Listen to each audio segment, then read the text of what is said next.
મિત્રો આવી રીતના પકોડા બનાવીને ખાવ ને તો મોજ પડી જાય ભાઈ, ટેસ્ટ એક નંબર આવે ભાઈ, કાંઈ ન ઘટે. મિત્રો સૌથી પહેલાં આપણે બટેટા બાફવા મૂકી દીધા છે. બટેટા બફાયા એટલે એને હાઈ ક્લાસ સાલ બાલ ઉતારીને તેનો સૂંદો કરી નાખવાનો, અને સૂંદો થઈ જાય ત્યાર પછી મિત્રો આપણે મરચાંની લીલી ચટણી બનાવવાની છે. તો સૌથી પહેલાં મિત્રો આપણે આને મિક્સર જારમાં કાઢવાની છે મરચાંનું કટિંગ કરીને.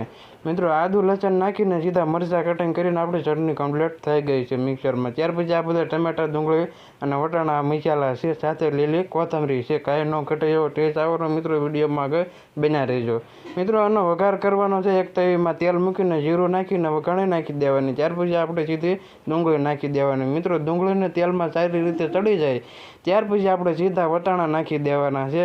વટાણા થોડાક પાકી જાય ત્યાર પછી તેની અંદર આપણે ટમેટા નાખી દેવાના છે. તમે જોઈ શકો છો મિત્રો વિડીયોમાં આગળ બના રહ્યો. તમે એકવાર આવી રીતનું ઘરે ટ્રાય કરજો. અમારી રીત પાંચ કાંક અલગ પ્રકારની હોય, તમારી કેવી હોય એ કોમેન્ટ બોક્સમાં જરૂરથી જણાવજો. મિત્રો આ બધું નખાઈ જાય ત્યાર પછી એની અંદર આપણે મીઠું અને હળદર નાખી દેવાની છે. ત્યાર પછી ગરમ મસાલા પાવડર નાખી દેવાનો. ત્યાર પછી ધાણા જીરું પાવડર નાખી દેવાનો. એ નખાઈ જાય ત્યાર પછી આપણે લીંબુનો રસ નાખી દેવાનો. મિત્રો ખાંડ તીખું ગળું બધું આવી ગયું છે, અને આપણી લીલી ચટણી હતી એ પણ નખાઈ ગઈ છે.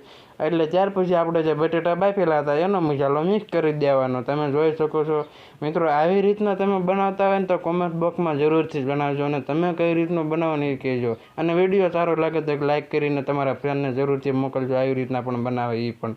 મિત્રો ત્યાર પછી બ્રેડ લીધી હતી એની અંદર બધું ભરી દેવાનું, હાઈ ક્લાસ કાંઈ ન ઘટે એવી રીતનું. અને એને કટિંગ કરીને આપણે ચણાનો લોટ દોઈ નાખવાનો. એ કઈ રીતનો દોઈને એ પોસા થાય અને કરકરા થાય એની રીત ભાત તમે જોઈ લીજો.